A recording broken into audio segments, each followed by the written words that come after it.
Muy buenas tardes, saludos y bienvenidos un día más a 8 Magazine. Arrancamos semana porque ayer fue festivo, celebramos el Día de la Comunidad y también el Día del Libro y nosotros, por así decirlo, retomamos la semana con 8 Magazine. Por delante un programa con muchísimos contenidos y también muy diversos entre sí, porque ahora llega en tan solo unos minutos el suplemento, ese amplio reportaje que nos va a meter de lleno en el mundo de las matemáticas, pero ¿qué tienen que ver las matemáticas con la creatividad? Pues bien, lo vamos a conocer en tan solo unos instantes y después nosotros retomamos las riendas para acompañarles ya hasta las 6:10 de la tarde.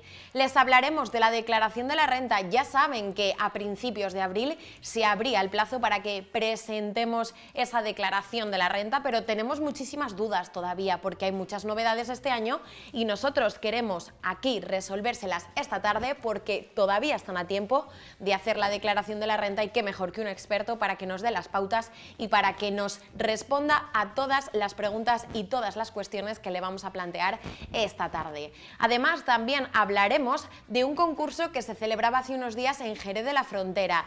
Se considera como un premio, además muy reconocido, para el mejor artesano florista del año. Pues bien, un zamorano ha estado allí, ha participado y nos va a contar su experiencia, también cómo ha sido y sobre todo si el mundo de las flores tiene el valor que se le merece y también está reconocida. Van a ver todas las creaciones, toda la creatividad que tiene este zamorano, que es mucha, así que no se lo pierdan. Y además también hablaremos de Obispo Acuña porque José María Calvo ha estado hace unos días aquí en Zamora, ha hecho parada y ha hablado con nuestro compañero Pablo Carretero para que nos acerque un poquito más a esa figura, a ese personaje. Y también en la última parte no se nos pueden ir ni nos pueden abandonar porque hoy es el Día Mundial del Perro Guía y nos vamos a ir hasta la 11 para hablar precisamente con la directora, pero también con un usuario y que nos acerquen a estos animales tan sabios y que ayudan muchísimo a todas esas personas que lo necesitan. Un programa que comenzamos en tan solo unos instantes, pero antes, ya lo saben, es miércoles y les dejamos con el suplemento.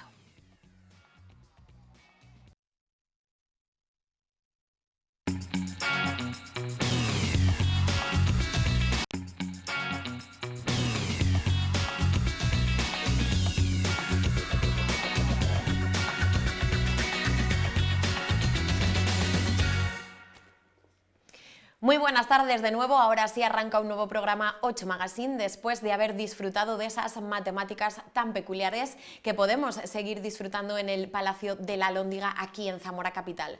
Nos vamos a conocer como cada tarde la actualidad municipal.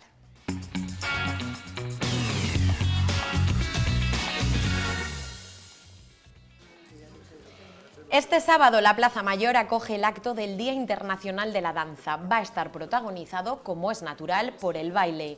4 grupos estarán amenizando la mañana desde las 12 hasta las 2 de la tarde con sus estilos diversos. Es un día, dicen, de unión para los distintos grupos de danza, ya sean tradicionales o modernos. En ese día, además, se realizará la lectura del manifiesto de los números de los diferentes grupos que también participarán todos los zamoranos, dicen, que quieran participar activamente. El escenario y compartir nuestra forma de expresarnos, que es diferente, en cada uno somos de una forma, tenemos diferentes estilos, lo mismo es el flamenco, la danza tradicional, luego también pues hay salsa, funky, K-pop, diferentes estilos, sevillanas. Entonces lo que queremos es ese día que sea algo muy importante para todos y que colaboremos todos y podamos participar y que bueno, pues que nos reunamos, que haya buena concordia. Pues cita con la danza este sábado en la Plaza Mayor de Zamora, un día para visibilizar y sobre todo para disfrutar con todas esas escuelas de baile que tenemos en la provincia y también en la capital.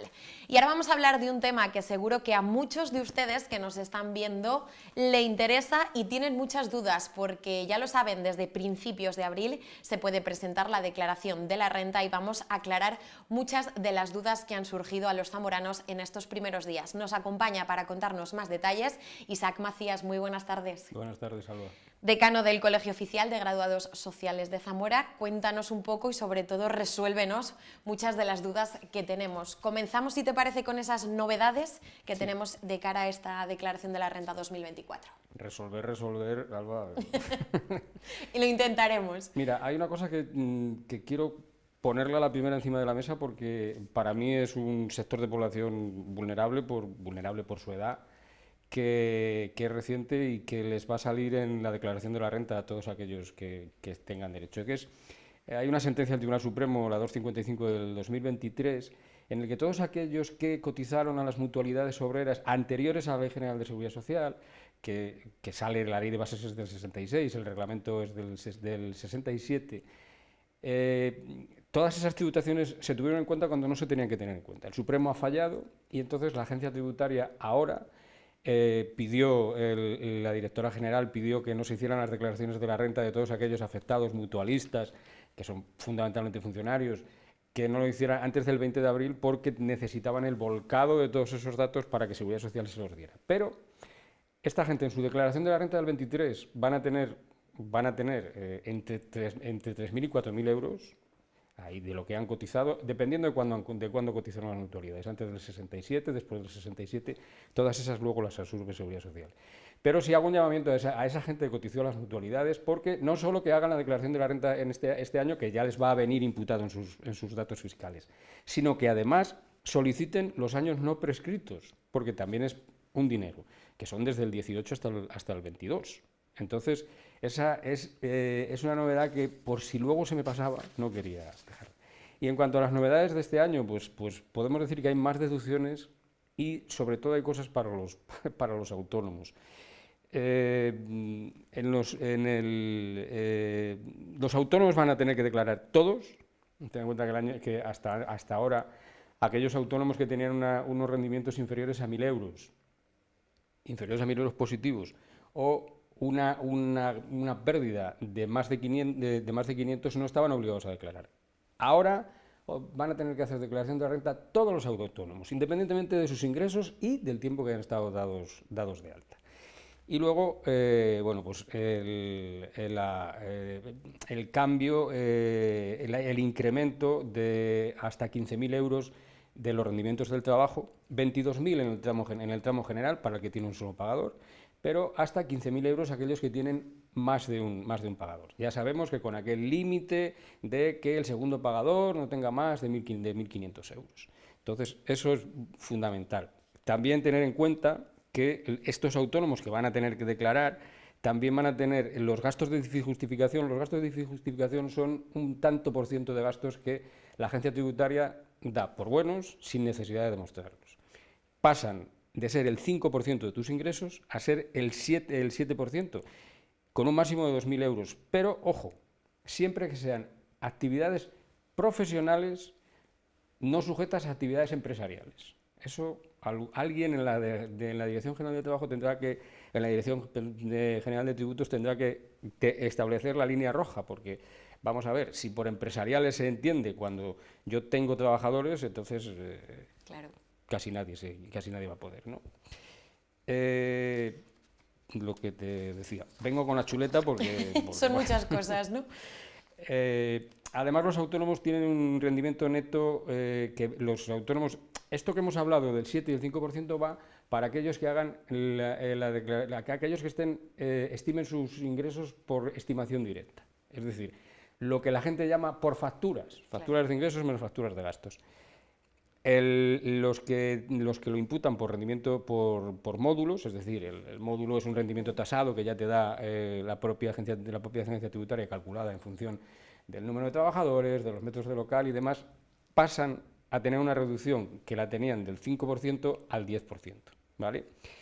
Y otro cambio que beneficia a los autónomos es que los autónomos que trabajen desde casa, el teletrabajo famoso, van a tener un 30% como gastos deducibles de los suministros que estén relacionados con la actividad. Ojo, no metamos todo el recibo de la casa. Hay que ceñirse y hacer la parte proporcional a aquellos métodos que utilizamos para el desarrollo del trabajo. Que si es una actividad comercial, pues también nos entra parte del pasillo, o sea, como nota curiosa, ¿no? En cuanto a los rendimientos del trabajo, lo que te decía al principio, vamos a los 22.000 euros cuando solo tenemos un pagador como rentas exentas, como rentas que no hay que hacer declaración de la renta, ojo, y que tampoco tenían retención, y pasamos de 14.000 el año pasado a 15.000 este año cuando tenemos más de un pagador, ¿vale? Más reducciones que tenemos por rendimientos del trabajo, bueno, la reducción... sabéis que en los rendimientos del trabajo hay una parte de tus rendimientos que se imputan como igual que hemos visto el 5 y el 7% de los gastos de difícil justificación, por ese mínimo que tenemos. Bueno, para las rentas inferiores a 14.047 euros va a tener una reducción de 6.498 euros, y entre 14.000 y 19.000 pues va a ser 6.498 euros más el resultado de multiplicar el 1,14 de la diferencia del rendimiento del trabajo entre esos 14.000 euros, ¿no? También se reducen hasta el 7% las retenciones de los rendimientos del trabajo derivados de elaborar obras literarias, artísticas y científicas, así como los precedentes de la propiedad intelectual. Esto es importante porque se va viendo la posibilidad de potenciar esas actividades que, aunque no son residuales, pueden generar menos beneficios. En algunos, claro, en las primeras filas no. Pero ese es el asunto. Luego hay un cambio importante que es en lo relacionado a las dietas por kilómetro de recorrido, que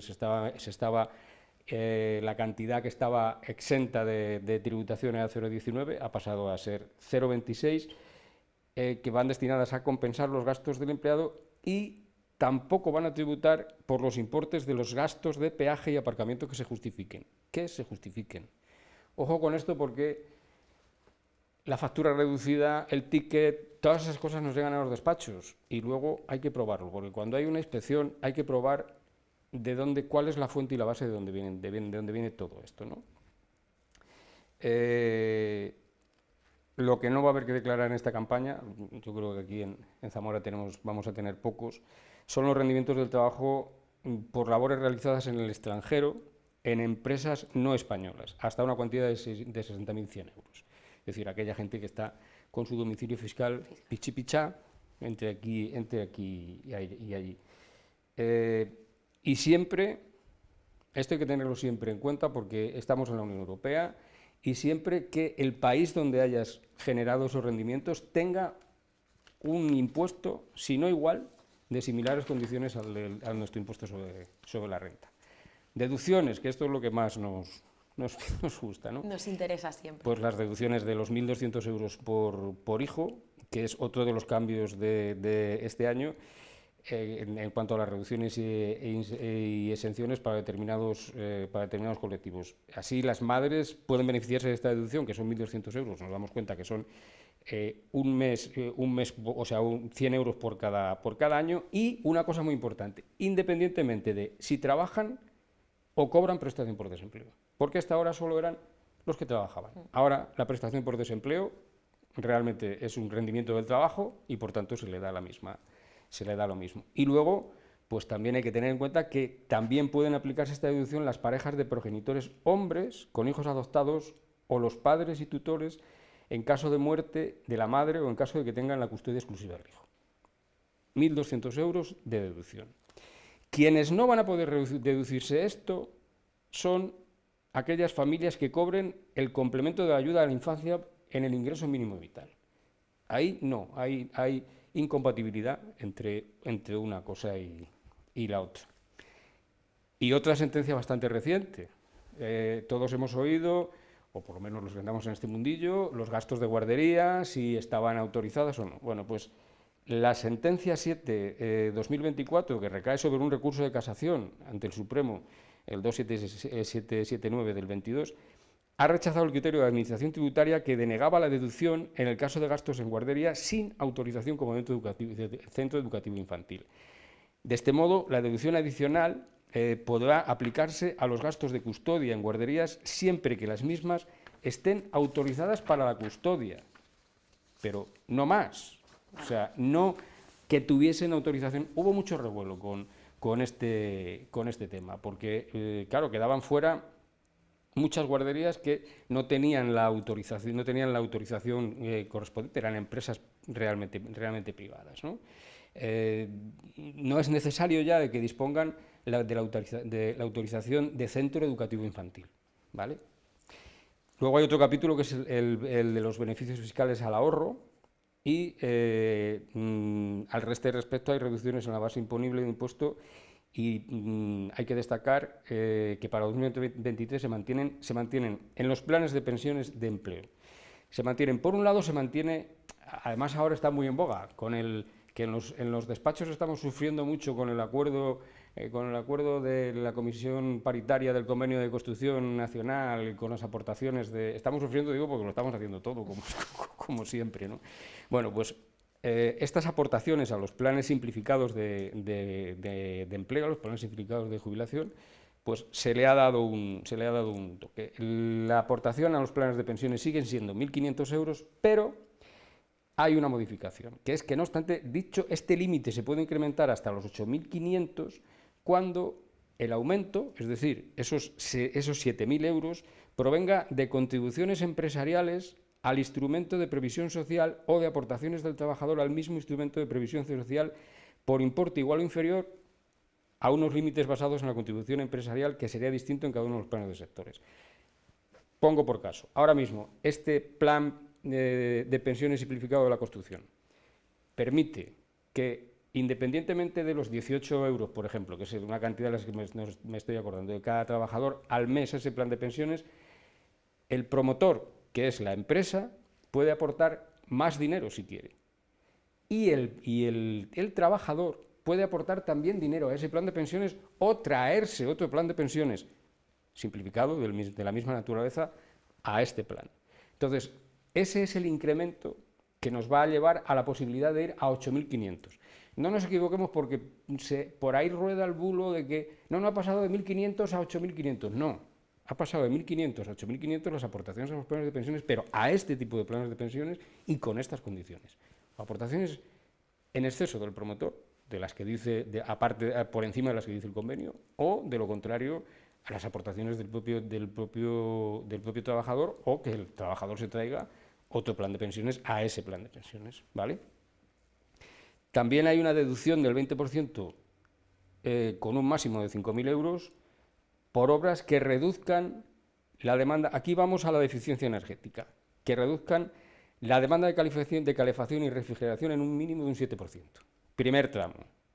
Esta deducción se amplía al 40% sobre un máximo de 7.500 euros por obras que reduzcan el consumo de energía un mínimo del 30% o que permitan que un edificio, que una casa, estamos hablando de viviendas individuales, o que una casa pase de la catalogación energética A, o sea, B a la A.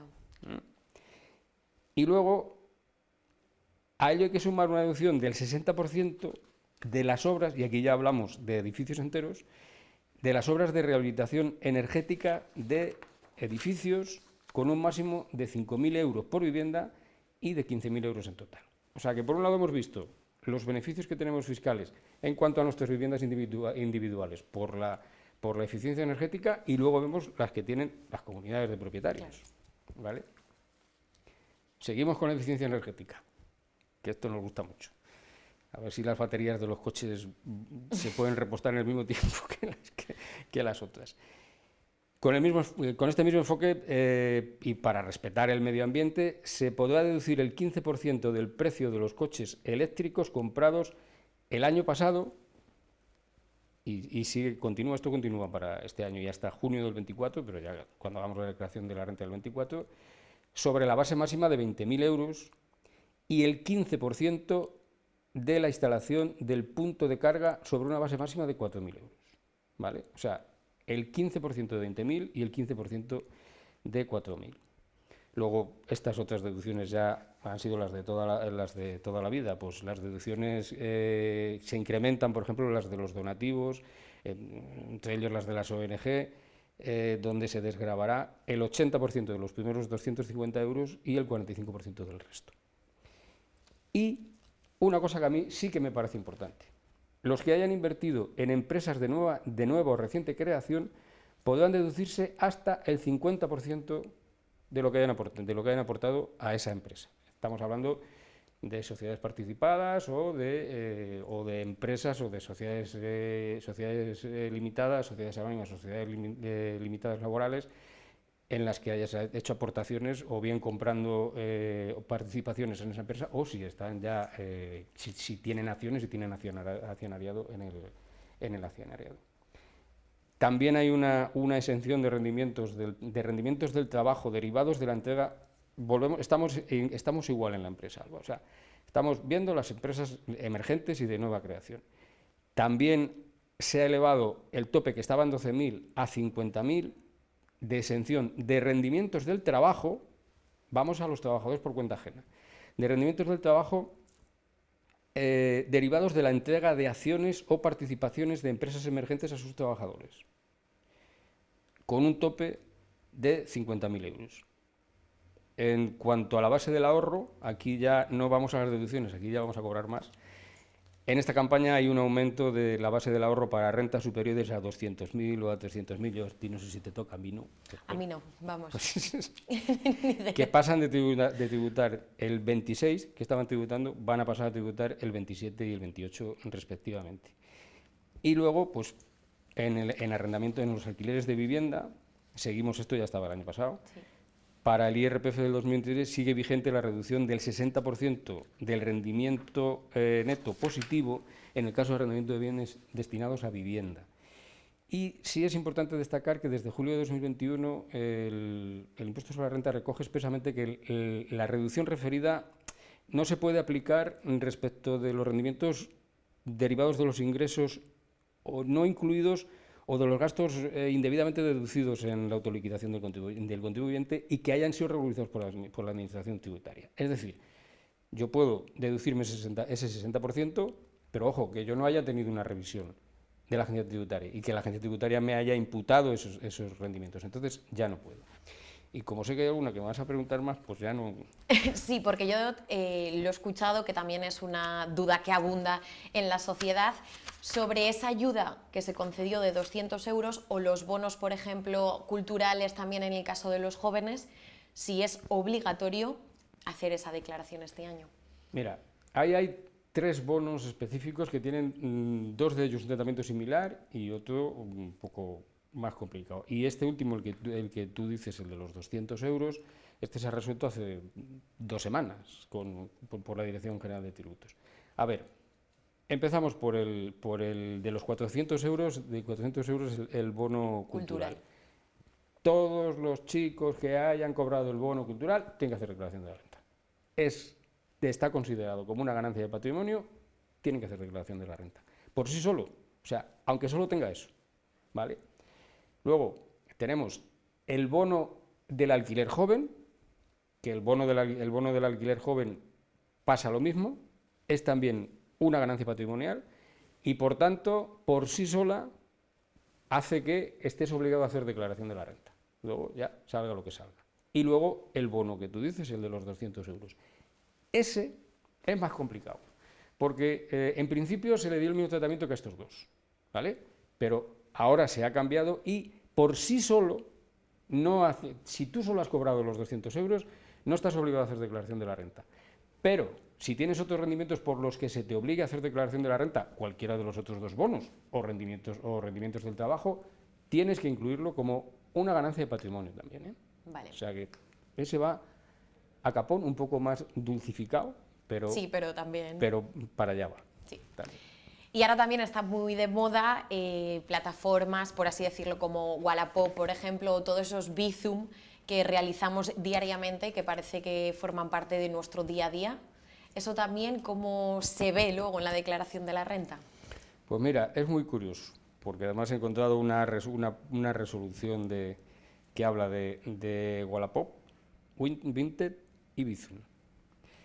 En cuanto a Wallapop y Vinted, que son plataformas de venta, te dice que, y es un cambio importante para este año, hay que declarar las ganancias que se hayan obtenido por las ventas en plataformas digitales como estas dos, cuando el precio cobrado sea superior a la compra. Sota, caballo y rey, porque si yo vendo para que Para me dé ganar. más dinero de lo que he comprado. Efectivamente. O sea que para allá va. Y después los pagos por Bizum, que se están haciendo muchos y que se está utilizando mucho. Pues mira, los pagos por Bizum no hay que declarar los ingresos del Bizum, solo hay que declararlos cuando superen los 10.000 euros y siempre que sean rendimientos pues como alquileres o ingresos autónomos por el pago de servicio. A ver, yo ahí doy una vuelta más. Este límite de los 10.000 euros, yo personalmente no me lo creo. Si a mí un cliente me paga la declaración de la renta, porque le hago la declaración de la renta con un Bizum, ¿qué es? Un ingreso. Claro. Es decir, que sí matiza la agencia tributaria. Ingresos como alquileres, ingresos como autónomos o pago de servicio. Salvo el Bizum que yo le mando a mi hija cuando va a coger la Renfe, que eso encima sería una donación.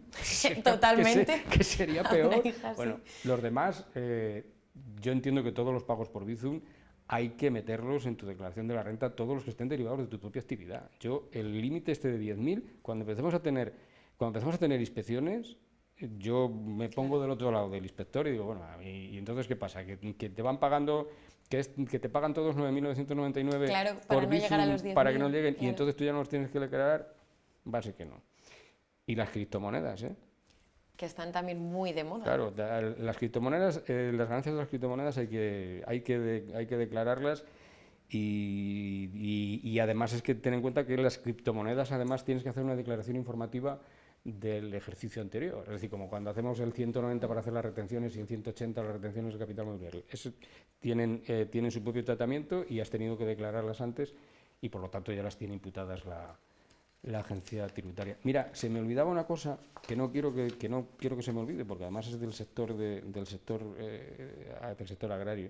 A ver, hay una exención de las subvenciones de la PAC, que son aquellas subvenciones que estén dirigidas a la mejora del medio ambiente y del clima.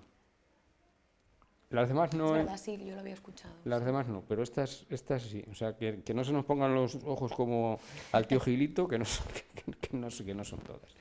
Y básicamente es lo que hay, hombre, así a grosso modo, rasgos ¿no? generales, ¿no? A rasgos generales. Luego hay que ir a cada caso y ver Claro. cada tratamiento.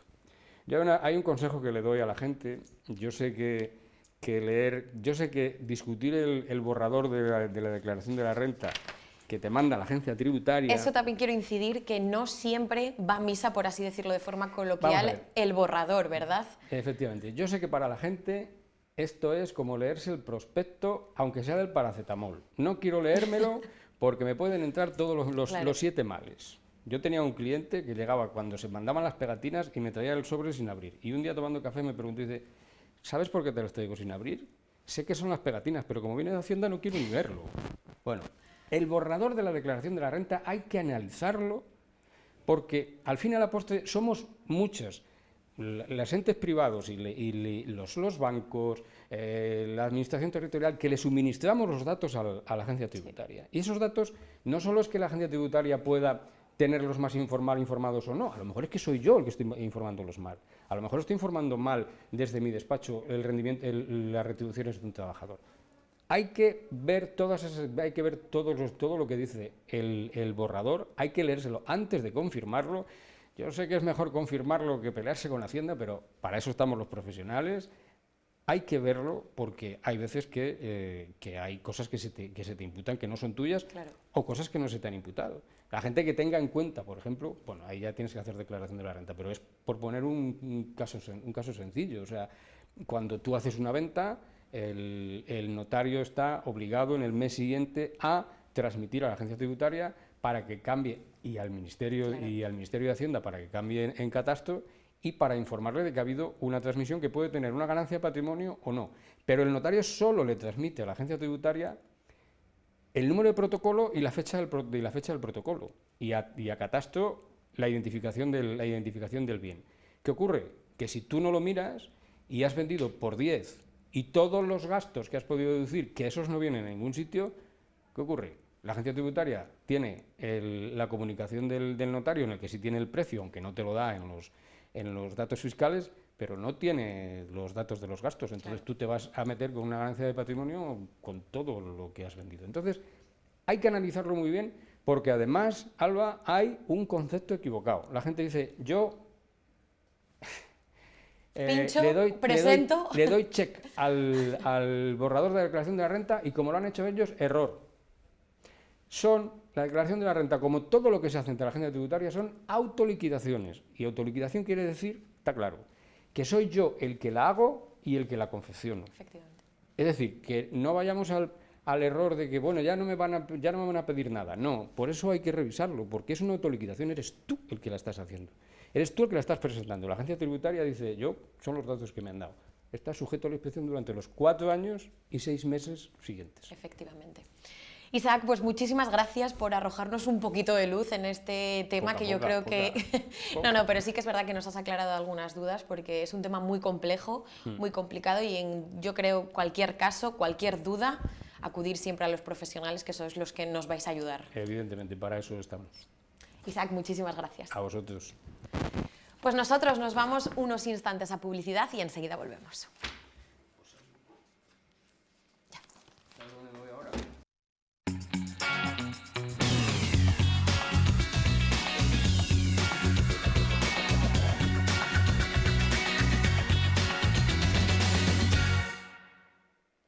Ya estamos de vuelta en 8 Magazine después de esta breve pausa publicitaria y nos vamos a ir a conocer a un zamorano que ha participado en el concurso Mejor Artesano Florista del Año.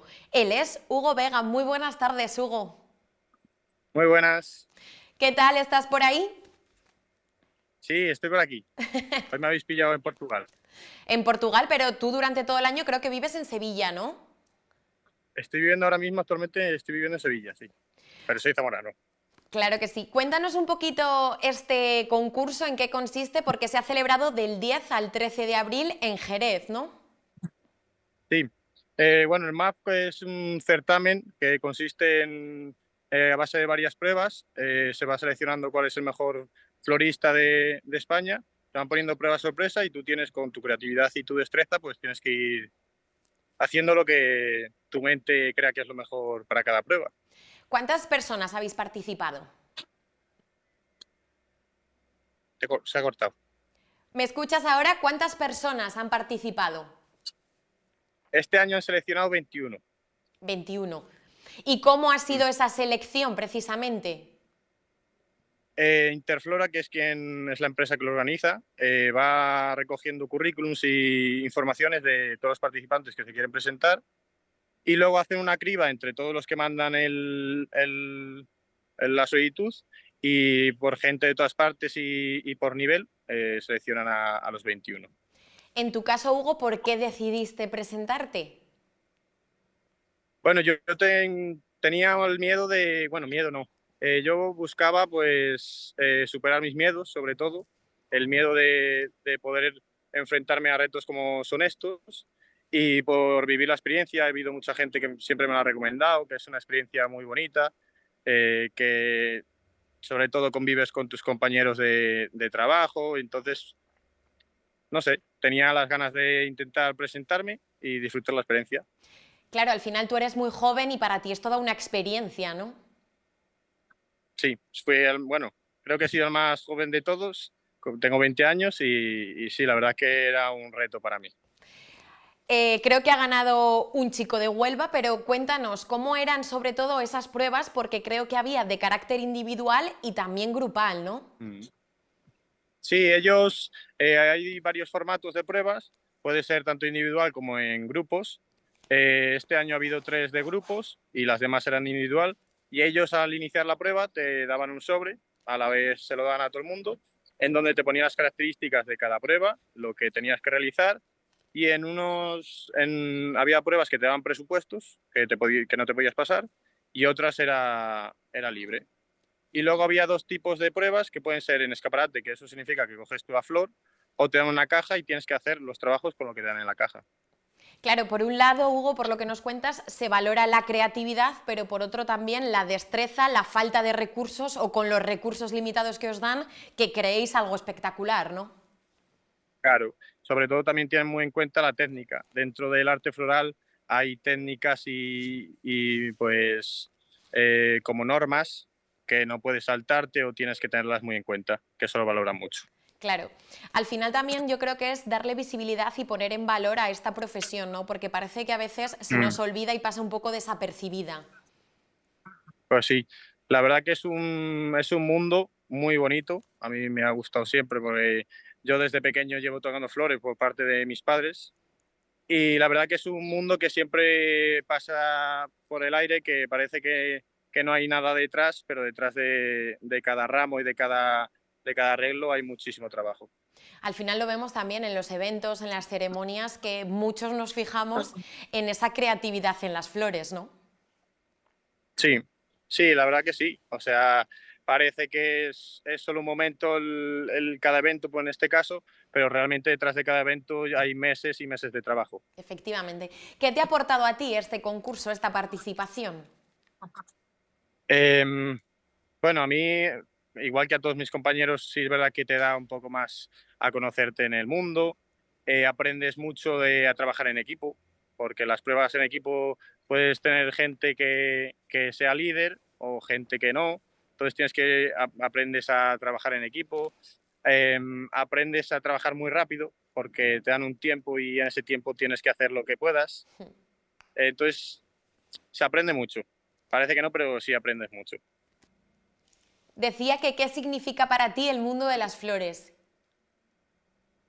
A ver, de las flores para mí lo llevo muy dentro por lo que, repito, mis padres siempre, bueno, yo desde que crecí con 3 años yo siempre he estado tocando flores por parte de mis padres tienen una floristería allí en Zamora y cuando estoy en Zamora trabajo con ellos y para mí las flores, yo creo que lo que más demuestra es un sentimiento, o sea, las flores sirven para todo. A mí me ayudan a calmarme, a salir de a entrar en un mundo en el que disfruto y que lo paso muy bien, la verdad. Claro que sí. ¿En qué proyectos estás ahora? Bueno, ahora mismo estoy creando mi propia marca, mi propia empresa, relacionada con los eventos sobre todo, que se llama Brezos y Atrezos y bueno, estoy ahí más o menos comenzando poco a poco a crearla, pero bueno, ahora en Sevilla realmente estoy de colaborador de la Escuela Andalucía de Arte Floral, Bueno, ayudando. poquito a poco, ¿no? Y Pero al poco a final ese poco, sueño. sí, el sueño de poder crear mi propia empresa. Pues muchísimas gracias, Hugo. Gracias por haber estado con nosotros. Gracias por, sobre todo, tu juventud, que sigas apostando por ese verdadero sueño, que ahora ya estás colaborando, pero que poquito a poco se vaya creando esa empresa, tu propia empresa, dedicándote a ese enamoramiento que tienes por las flores y que te vaya todo muy bien, de verdad. Muchísimas gracias a vosotros. Gracias a ti, Hugo. Mucha suerte. Adiós. Pues ya lo han escuchado, talento zamorano que se encuentra ahora mismo en Portugal, pero que vive en Sevilla, que quiere montar su propia empresa vinculada al sector de las flores, que ha vivido siempre con sus padres ese amor y ese enamoramiento por el mundo de las flores y que poquito a poco va dando pasos hacia adelante. Nosotros nos vamos unos instantes a publicidad y enseguida volvemos.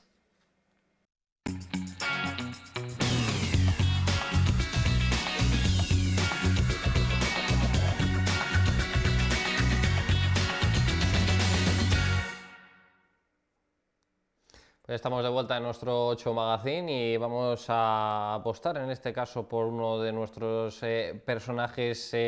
Todo el mundo, cuando digamos este nombre, lo va a reconocer y estamos hablando del obispo Acuña. Lo sabemos, tiene una calle aquí en Zamora, pero tampoco sé si sabemos realmente mucho los zamoranos sobre este personaje, sobre la influencia que ha tenido en la historia comunera. Bueno, pues para todo esto vamos a hablar con una persona que se ha encargado de recogerlo en un libro y estamos hablando de José María Calvo. José María, ¿qué tal? ¿Cómo estás? Hola, encantado de estar aquí con vosotros, muchas gracias y dispuesto a hablar del obispo Acuña y de Zamora de la época. Que por cierto es el nombre del libro, Antonio Acuña, obispo y capitán, Eso como es. lo hemos llamado, ¿no? Eso sí, yo le he puesto además un don Antonio, Don Antonio, es verdad. para decir que hay gente que tiene un mal concepto de él. Yo digo, bueno, que vamos a exponer lo que él dice y luego que la gente opine si merece la pena o no, si el tener don Antonio Acuña, obispo y capitán o no.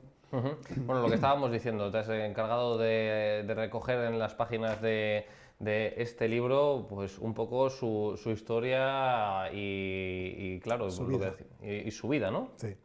Bueno, mi idea primaria era hacer un estudio de la época de los Reyes Católicos, Carlos V, en Zamora, cómo era la convivencia de las tres religiones que siempre se ha hablado, la religión judía, la cristiana y la musulmana, y bueno, los valores que había en la época, y hacerlo en forma de novela. O sea, que esto es una novela.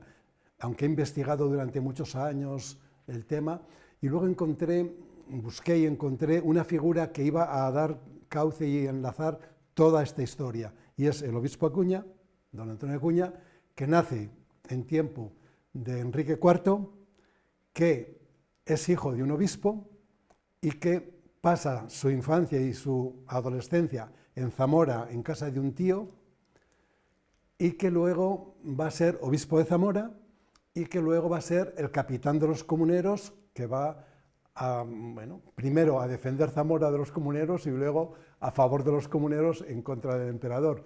Y entonces ya él nos va contando la vida desde que nace, cómo ocurre en Zamora, cómo luego, bueno, si ya te voy contando todo, cómo luego su tío es llevado al Vaticano, lo manda a llamar, él se va al Vaticano, cómo llega a pertenecer al equipo de los españoles que hay en el Vaticano. El más conocido es el Papa Borgia, que es Alejandro VI, y el Papa Alejandro VI le encarga a él que prepare su candidatura, y el obispo Acuña es el que va visitando a los diversos cardenales y tal, y logra, a pesar de que había una campaña contra los españoles, bueno, lo que hay ya siempre en el Vaticano y todo esto, logra que el Papa español, Borgia, Alejandro VI, sea nombrado Papa. Entonces lo agradece, le nombra camarero suyo, luego le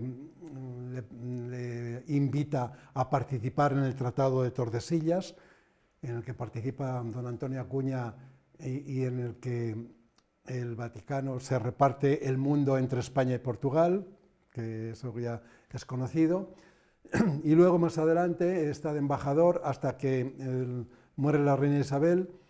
Fernando le mantiene como embajador, luego ya el rey Fernando quiere poner a un seglar y no a un clérigo de embajador en el Vaticano, y el Papa Julio II, que había sido su contrincante anterior al obispo Acuña, le nombra obispo de Zamora. ¿Y qué pasa entonces? Pues que normalmente se nombra un obispo a propuesta de. En este caso, el Papa nombra a don Antonio Acuña obispo de Zamora sin habérselo dicho a los canónigos, al clero zamorano, ni a los nobles, y no lo aceptan. De manera unilateral, ¿no? Sí, y no lo aceptan. Y de todas maneras, como cosa curiosa, ya en aquel entonces el obispo Acuña forma un ejército de 300 curas, 300 clérigos, y por la noche entra en la catedral y toma posesión de la mitra con sus clérigos a la fuerza. Tengo que decir que todo esto, bueno, es narrado así en la historia, yo lo narro también, pero a continuación, cuando amanece el día y ya él está en la catedral y ya está todo hecho, le aceptan. O sea, los canónigos le aceptan. Bien es cierto que el conde de Alba de Liste y algunos todavía son reticentes y piden al juez Ronquillo, que viene aquí expreso con mandato de los Reyes Católicos, para que no se le obedezca a este obispo. Y mandaban misivas de uno para otro, hasta que en un momento dado ya dijeron, ya ha tomado posesión, ya no se puede hacer nada, tenéis que admitirlo. Bueno, como anécdota tendré que decir que el juez Ronquillo quiso prender al obispo, tomarlo prisionero, y como el obispo tenía sus 300 clérigos, lo que hizo fue prender al juez y lo encerró en el palacio que había, bueno, en el palacio del obispado que hay en Fermoselle. Allí lo encerró en Fermoselle, y en una calle que no recuerdo ahora, cerca del río, aquí en Zamora, que era donde estaba el obispo de Ronquillo, y que hay un mesón típico ahora, ahí vivía el obispo de Ronquillo. Bueno, pues le quemaron la casa al obispo de Ronquillo y ahí lo cogieron prisionero. El que iba a poner prisionero al obispo, al revés, fue él hecho prisionero. Ujú. Con todo lo que, vamos, con todo lo que nos estás contando, para empezar, me sorprenden dos cosas. Una bueno, que lo dicho, el papel que tiene el obispo Acuña, trasciende lo religioso, lo político, llega hasta el Vaticano, la rebelión de los comuneros aquí en Villalar, muy importante, seña de Castilla y León para la política española. El papel que tiene tiene un gran papel y, sin embargo, pues eso sí que parecía un poco algo gran desconocido. O sea, yo quiero decir, hasta hace relativamente poco, pues sí, era una calle de Zamora, pero nada más. No sé cuál es tu opinión al respecto. Pues fíjate, ahora que estoy participando en el congreso este que hay sobre los comuneros y el obispo Acuña, en que vienen cantidad de expertos, yo no voy a entrar en las discusiones y en lo de si son cosas muy demostradas o no. Yo he investigado durante muchos años, lo he novelado, pero ¿qué es una novela histórica? Es una narración en la que vas contando la vida, en este caso el obispo Acuña, va él en primera persona contando cómo es su vida para decir, quiero decir la verdad. Como dice él, en un momento dado, bueno, él está en la cárcel de Simancas el día de Jueves Santo, cuando le van a ahorcar, a agarrotar, como dicen, el Viernes Santo, que como él dice, me van a matar y tengo el honor de morir un Viernes Santo igual que nuestro Señor, y he sido condenado también de manera injusta igual que nuestro Señor. Y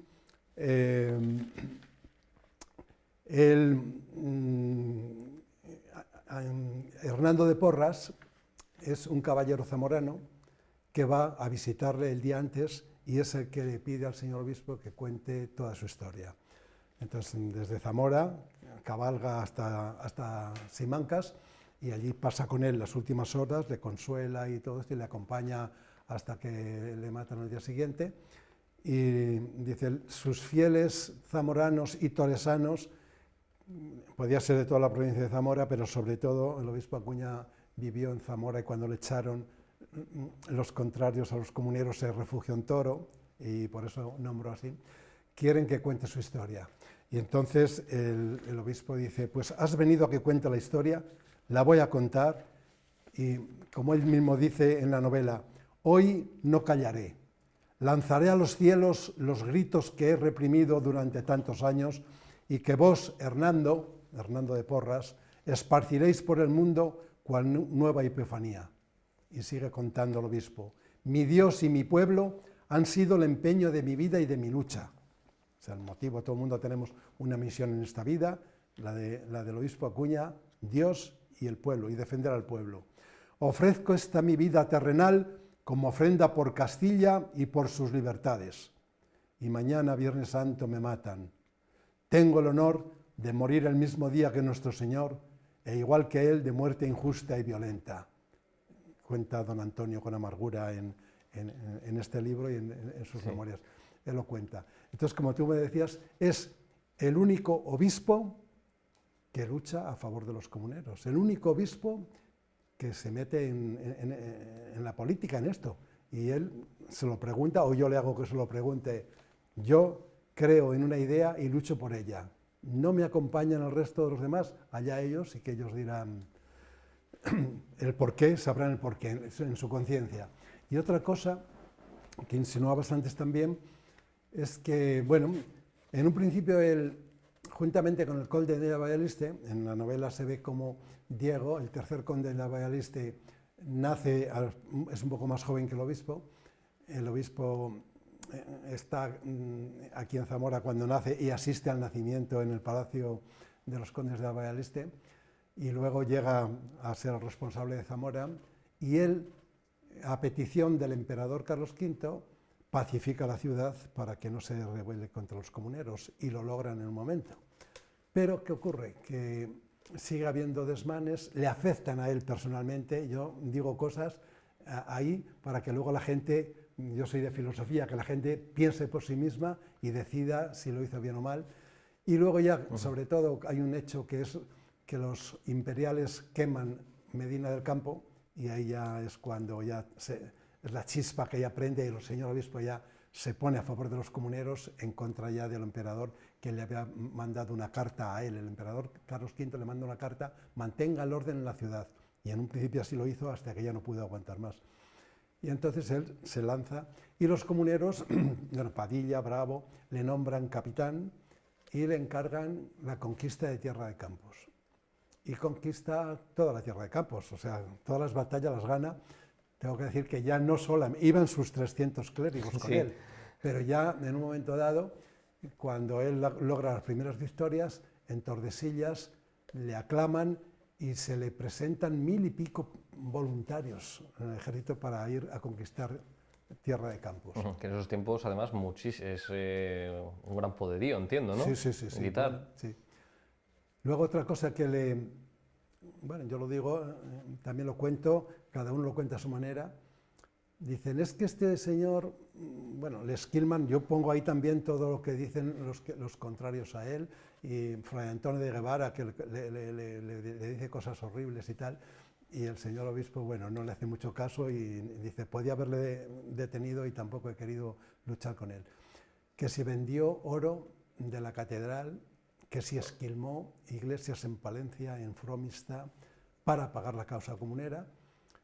Bueno, vamos a decirlo así, yo lo presento más suave. Digo, estamos defendiendo una causa santa y necesitamos recursos para que puedan comer los soldados, y si hay que poner, doy ejemplo, y yo que obispo de la catedral, pues ofrezco el oro, parte del oro que hay en la catedral y en Fromista y en todo lo demás, para no beneficio propio, sino para que puedan comer los soldados y ganar esta santa causa. Y entonces, en ese caso es cierto que él utiliza dinero de la Iglesia para la guerra de las comunidades, y que tuvieron mucho éxito. Y voy a decir otra cosa que ya, como también lo has insinuado en la pregunta, el obispo Acuña no está en Villalar el día del desastre. ¿Por qué no está el obispo Acuña en Villalar? ¿Qué pasa con todo? Entonces,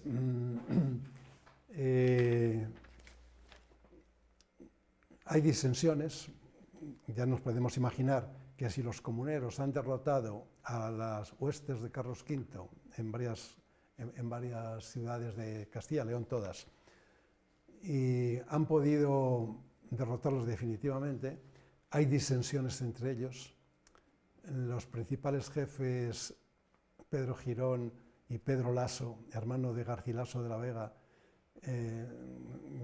les traicionan y se van con el emperador. Consiguen que la ciudad de Burgos también les traicione, la primera que empieza y hay unas disensiones, y también dice, a ver si lo encuentro por aquí, en el sentido de que dicen, si logramos controlar al obispo de Zamora, habremos ganado la causa, dicen los imperiales. Y bueno, traicionan al señor obispo y le mandan a Toledo. Allí él conquista, derrota a los imperiales en Toledo, pero por esas disensiones y por esa división y ese mandato que a él le alejan de Villalar, pues Padilla y todos los demás se quedan, bueno, y más cosas que ocurren, que vienen también ahí en el libro. Ocurre pues que es un desastre y que las tropas del emperador, y con las traiciones que hubo, pues los apabullaron y acabaron con todos, les cortaron la cabeza a todos. Sí, que es la historia de Villalar, que es lo que celebramos en el mes de abril todos los años.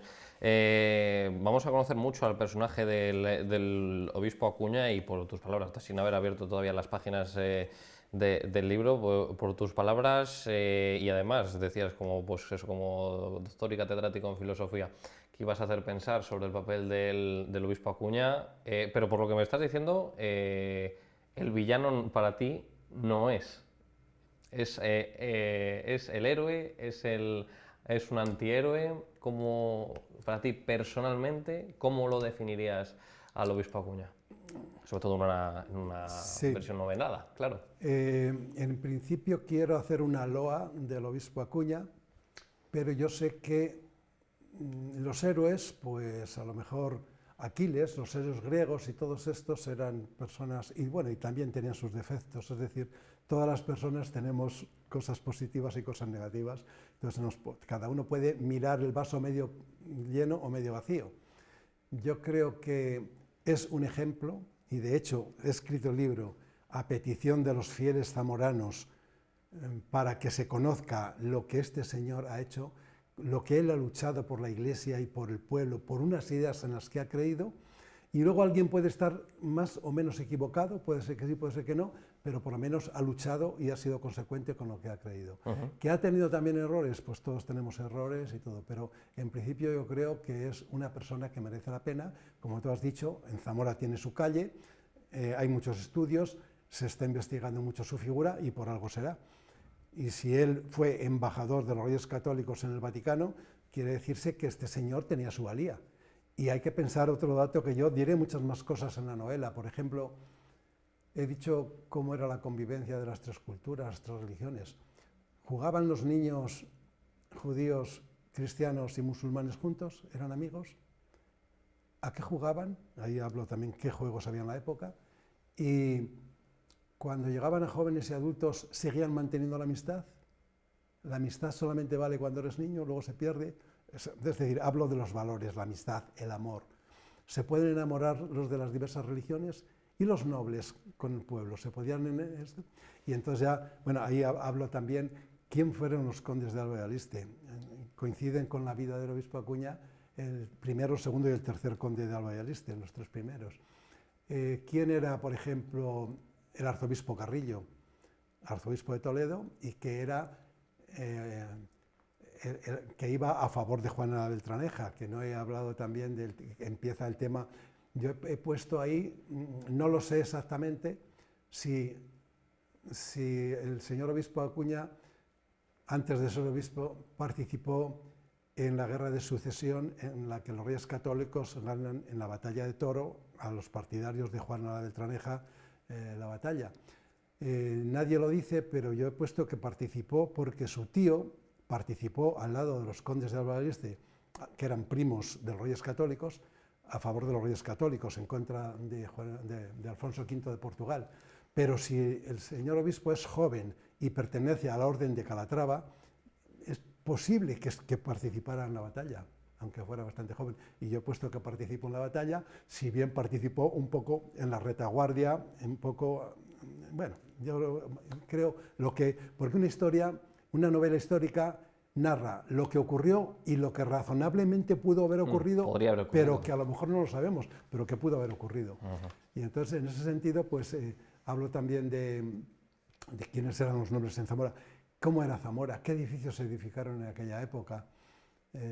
Pues todo esto es lo que viene también ahí. He hablado de los condes de Alba de Aliste, que eran primos de los Reyes Católicos.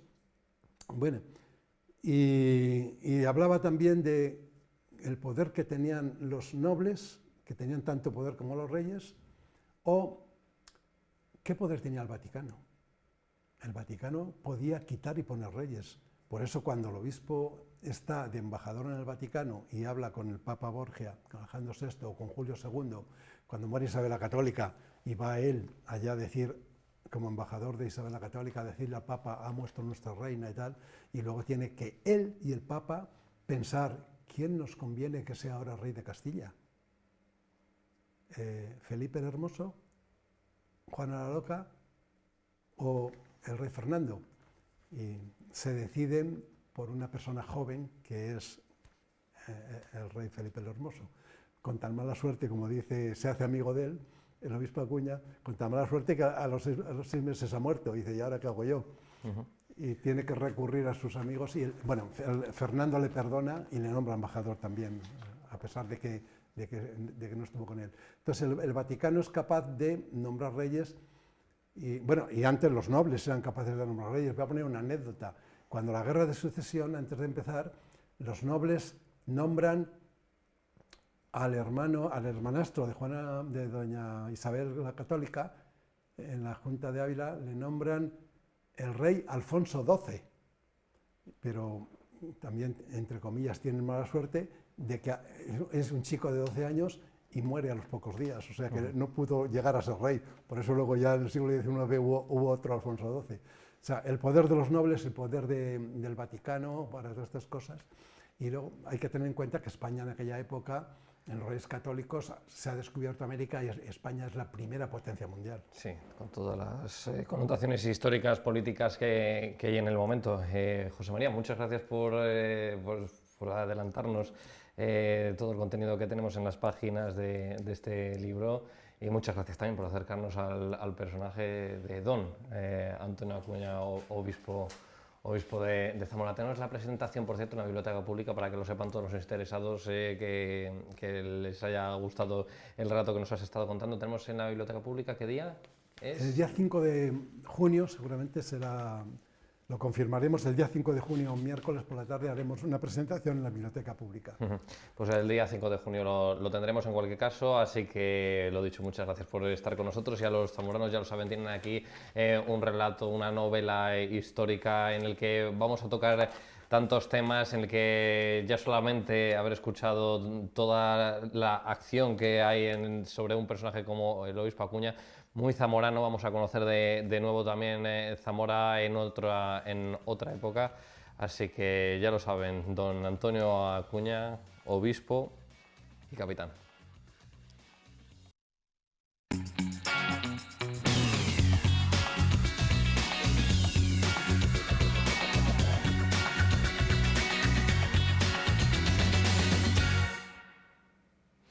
Ya estamos de vuelta después de esta breve pausa publicitaria. Continuamos, son las 6 menos 10 de la tarde de este miércoles y nos vamos a ir precisamente con nuestro compañero Pablo Carretero. Lo veíamos hace unos instantes en una entrevista. Pues ahora nos va a descubrir muchísimo más sobre este Día del Perro Guía, ¿no? ¿Verdad, Pablo? Muy buenas tardes. Efectivamente, hoy nos hemos ido en directo, nos hemos ido no muy lejos de nuestra sede, hemos venido aquí a la Plaza de la Constitución, a la sede de la ONCE, y lo has dicho perfectamente. Hoy es el Día Internacional del Perro Guía y es una manera de poner en valor, y tenemos tanto a un usuario como a la directora de la ONCE con la que hablamos ya. Bueno, Anabel, lo que estamos diciendo, es una manera de poner en valor uno de los activos más importantes después de tantas décadas a vuestro lado. Efectivamente, Pablo, como te comentaba antes, dentro de la ONCE tenemos la Fundación ONCE del Perro Guía, que lleva más de 30 años prestando sus servicios, y una de sus funciones es precisamente esta, la de dar visibilidad a nuestros perros guías, aparte de encargarse de la crianza, adiestramiento y entrega de los mismos. Este año además tenemos, vamos, lo estamos viendo aquí, el cupón, que por cierto tiene un mensaje fundamental, ¿no? Que es concretamente: no le des comida, solo come la suya. Como la gente lo estamos diciendo con la mejor intención, pero el comportamiento no debe ser este, ¿no? Eso es. Muchas veces las personas vemos a los perros guía que son tan achuchables, que son tan bonitos, como por ejemplo Lender, que está aquí, y nuestro primer instinto es el ir a acariciarlos, el darles una miguita de pan, lo que sea, y efectivamente los estamos perjudicando, porque ellos hacen una labor muy importante, que es la de guiar a su usuario, y no debemos acariciarlos o no debemos darles comida, porque eso hace que les estemos distrayendo, o que incluso el alimento que le demos con nuestra mejor intención le pueda dar.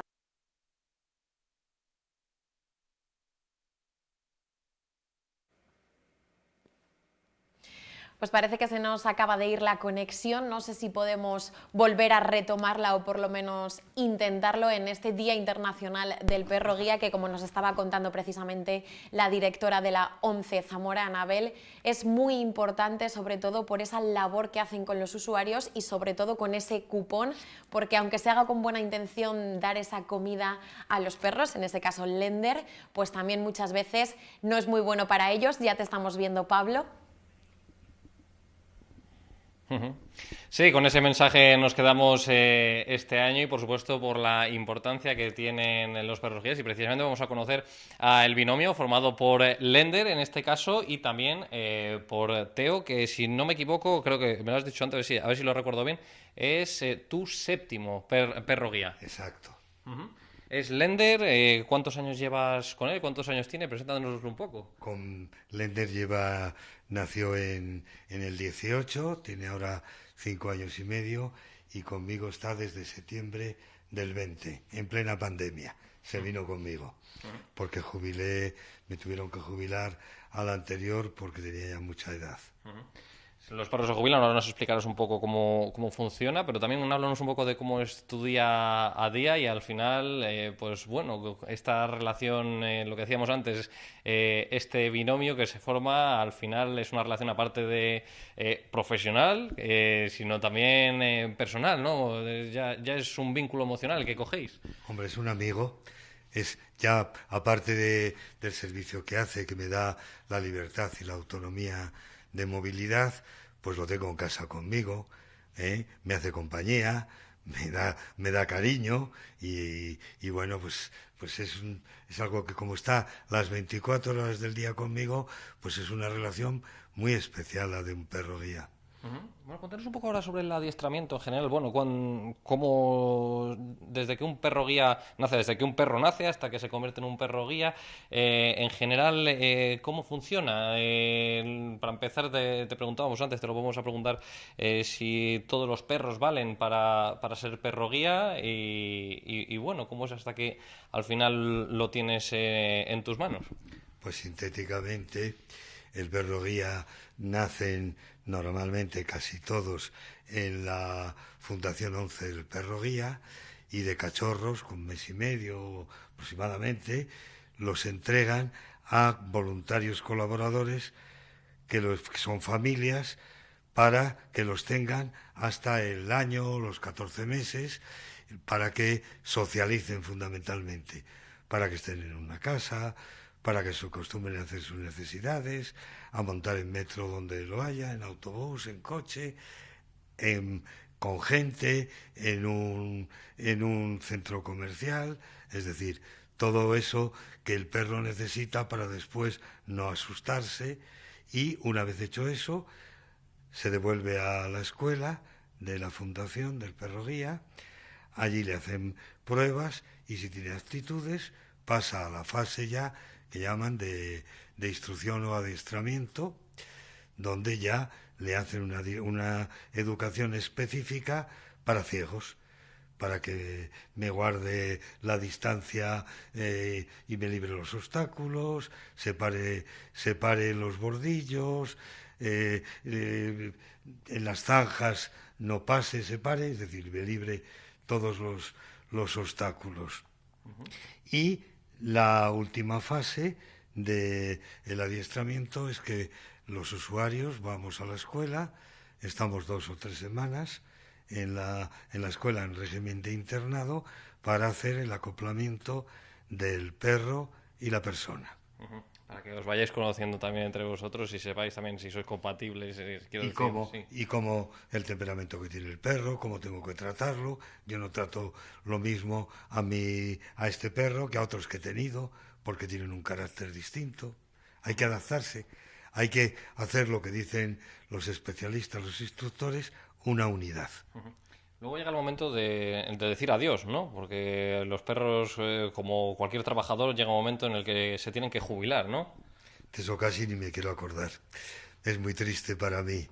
Para mí es muy triste cuando he tenido que dejar un perro, he tenido que dejar a mi amigo. Hay veces que se han muerto por una enfermedad, pero hay veces pues que ya no tienen actitudes, no pueden caminar, y es muy duro para nosotros.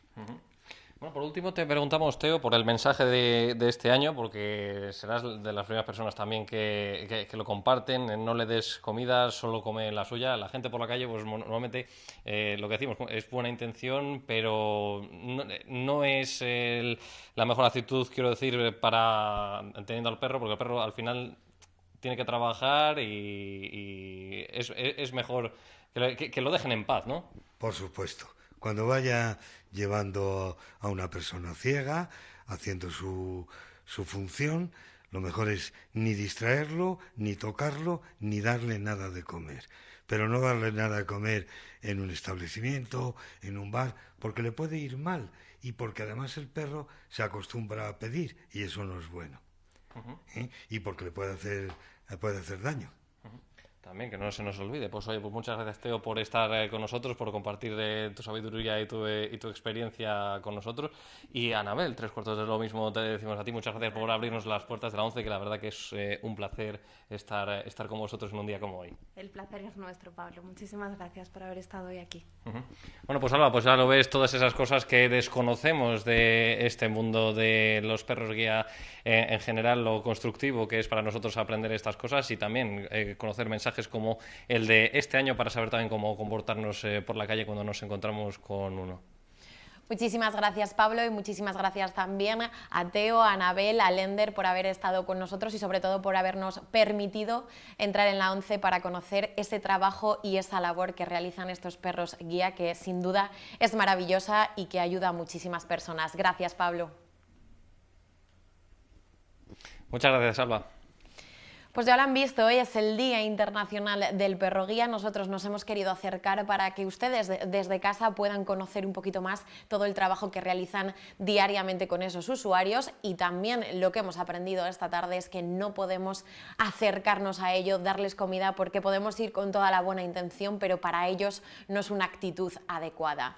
Y ahora les vamos a recordar el día de ayer, porque es verdad, no hubo 8 Magazine, todos estuvimos de fiesta, un martes festivo en el que celebramos el 23 de abril, el Día de la Comunidad, y también el Día del Libro. Pues bien, las librerías de Zamora salieron a la calle en la Plaza de la Constitución con descuentos del 10% en todos sus libros y tuvieron además una muy buena respuesta del público. Vean. Nueva oportunidad de acercarnos a las letras y a lo último de ventas en cuanto a libros. Nadie quiso perderse la cita y fueron muchos los mayores y pequeños que aprovecharon el día festivo para acercarse a esta feria. Lo más vendido, señalan desde las propias librerías, los grandes nombres que acaban de publicar. En este tipo de ferias, los libros que más vendéis. Pues los que más vendemos son los últimos, las novedades más recientes. Y bueno, pues yo que sé, ahora mismo pues está García Márquez, está Murakami, está El Niño de Aramburu, y bueno, pues esos son los que más se suelen vender, y quizá alguno pues que cueste un poquito más, una edición un poco más cuidada y tal, aprovechando el descuento, que te salga más económico. ¿Qué descuento tenemos en este día? El 10%. ¿Qué es lo que más vendéis? Pues lo que más se vende son las novedades. Sí. La gente se acerca, coge las novedades y es lo que más se vende, y libros para niños. Bueno, pues un poquitín que nos contéis cuáles son los libros que más vendéis en este tipo de ferias. Bueno, son los bestsellers, lo que está ahora mismo en auge, como Maggie O'Farrell, Joel Dicker o Landero. La verdad que sí, que estos días es lo que se vende. Pues es algo súper variado, parece que es, ¿cómo es eso el dicho? Escoger y no acertar, algo así. Basta que traigas de unos, quieren de otros. Hoy, por ejemplo, está siendo éxito busca y encuentra para pequeñitos, no sabemos por qué, pero es lo que más nos están pidiendo. Y bueno, en nuestro caso, sobre todo los nuestros, que así se los pueden llevar dedicados. Una excelente forma de fomentar el gusto por la lectura, poniéndolo así de cercano y fácil. ¿Y qué tal? ¿Merece la pena salir a la calle en estos días? ¿Se vende más? Sí, la verdad que es un día que es bueno para las librerías y bueno, la visibilidad para que todo el mundo al final luego esto sea el escaparate para que luego vengan a las librerías. Además, vosotras me imagino que en estos días mucho papá con niño o mucha mamá con niño. Sí, vamos, además nos gusta mucho porque parece que están buscando la tradición de que siempre celebrar el Día del Libro. Los días anteriores vienen buscando un libro para regalarse, tanto a niños como a mayores, regalárselo en el día de hoy. Así que nos parece algo muy bonito porque es otra forma de fomentar la lectura desde chiquinines. ¿Mucha gente en estos días o más en las librerías habitualmente? ¿O estos días son buenos? Estos días son buenos, sí. O sea, nos merece la pena, si no, no saldríamos. Muy bien. ¿Y cuál es la gente, qué tipo de gente es la que más se acerca?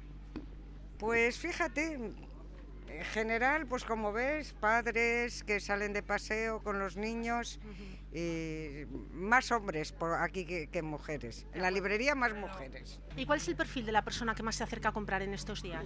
Pues no hay un perfil, puedes encontrarte desde jovencitos, jovencitas, bueno, más jovencitas que jovencitos, pero luego también padres con niños, bueno, gente de todas las edades, la verdad. Animarnos a abrir un buen libro siempre es un buen plan. Es que no hay mejor regalo que un buen libro, ya se sabe. Pues además, estos últimos minutos los vamos a dedicar a esa placa homenaje a Jerónimo Aguado que colocaban hace unos días. Está en las inmediaciones de la iglesia de San Cipriano.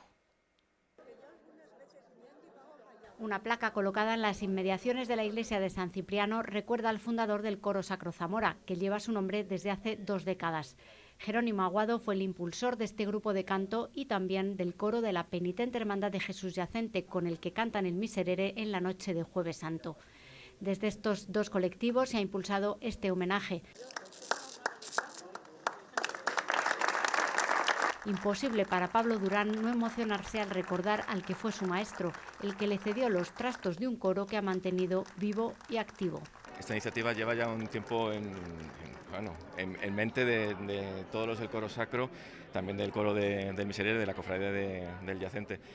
Don Jerónimo murió hace 21 años y además de dedicarle el nombre del coro sacro desde el año 2003, pues cuando hicimos la exposición en el 2011, en la retrospectiva de los 30 años de aniversario del coro, pues dijimos, bueno, ¿por qué no pedir una calle o pedir un espacio o pedir algo de reconocimiento de la ciudad a lo que don Jerónimo ha supuesto, pues no solamente en la música sacra, sino también en lo que decíamos, hemos dicho siempre, pues en la educación musical y en los valores que inculcó a generaciones de jóvenes que pasaron por sus manos, que llenaban el ocio de una manera distinta, que en aquellos tiempos era más fácil dedicarse a eso y no a otras cosas, que ahora la sociedad ha avanzado por muchos más caminos y era mucho más fácil pues que jóvenes de 15, 20 años se acercaran a un coro a dedicarse a la música sacra.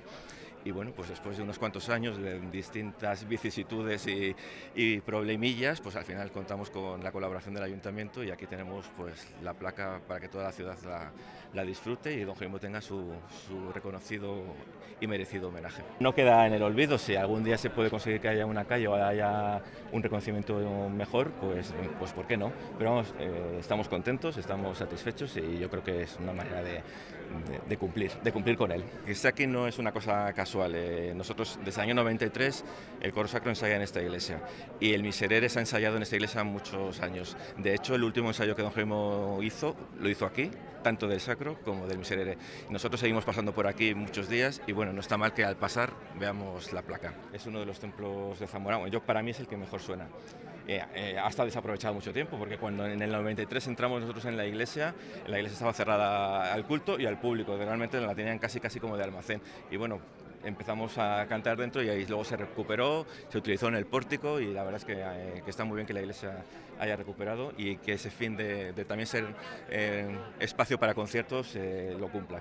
Vamos a cantar, pues porque yo creo que es un tema que es muy conocido en el mundo coral, todos los que han pasado por algún coro lo han cantado alguna vez, es una obra de Händel que todo el mundo conoce, todo el mundo sabe tararear y además es un canto de alegría, el canticorum, cantos de júbilo, de alegría, es lo que dice la letra y yo creo que ahora estando en Pascua también pues es una obra que queda bien, que procede en el tiempo en el que estamos. Gente del sacro, gente del Miserere y gente de familiares y gente del sacro de otras épocas. Daros cuenta que el sacro surge en el año 80, estamos en el 23, han pasado 43 años, son muchos años y muchas familias y muchas, lo que decía antes, muchas generaciones que han pasado por aquí, con lo cual es normal que haya gente actual, pero también mucha gente de hace años. Estamos contentos, ¿no?, de que nos hayan invitado el coro, bueno, pues a este acto tan bonito que al final rinde homenaje a su fundador, ¿no? Y era un poco una pequeña deuda que teníamos con él, era algo que ya queríamos haber hecho pues el año de la pandemia famosa, que se nos fue retrasando todo, pero bueno, finalmente pues aquí lo tenemos y encima en una tarde de primavera, bueno, pues yo creo que van a hacer un acto muy bonito y hay que darles la enhorabuena a ellos y bueno, pues así cualquiera que pase, los del coro lo van a ver y bueno, va a ser un recuerdo para su maestro y para los que no, pues van a saber quién fundó el coro del Miserere, que al fin y al cabo es una de las tradiciones pues con más arraigo ya y más bonitas y uno de los momentos simbólicos y más emocionantes de nuestra Semana Santa, que congrega a miles de personas cada año, ¿no?, incluso que vienen aquí a verlo.